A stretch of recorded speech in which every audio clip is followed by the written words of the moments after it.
আমরা যেন সিনেমাটাকে অনেক ভালোভাবে বানাই, চমক থাকবে হয়তো বা অল্টারনেটিভ রকের ধাঁচের গান আছে, সব রকম গান আছে। রকস্টার সিনেমার গল্প একজন সঙ্গীত শিল্পীকে নিয়ে এবং তার আশেপাশে যেসব ক্যারেক্টার আছে তাদের আবেগ, এই ক্যারেক্টারগুলোর সাথে মূল ক্যারেক্টারের যে কমপ্লেক্স ইমোশন অ্যান্ড সম্পর্কের যে গভীরতা, এগুলো আসলে গল্পের একটা অপূর্ণ অংশ।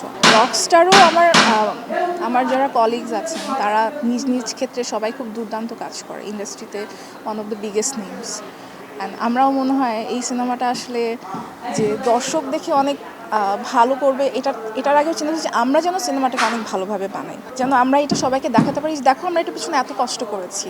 এবং এটা না যখন আপনারা পর্দায় দেখবেন আমার মনে হয় এই জিনিসটা অনেক রিফ্লেক্ট করে। আমাদের director Azman Rusho, I feel it's my first work with him, I feel he is very passionate about his craft. And উনি যখন গল্পটা ব্রিফ করে, গানগুলো উনি খুব ভালো গান গায়, গানগুলো যখন ভাইয়াকে রিহার্স করায় সে নিজেও গায়, আমি কিন্তু মানে সবাই অনুভব করতে পারি যে এটা আসলে কত প্যাশনের জায়গা তার। আসলে এটা আসলে আমি ঠিক বলতে পারছি না চমক থাকবে হয়তো বা।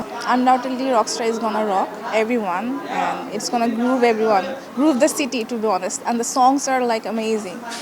Of course, for sure.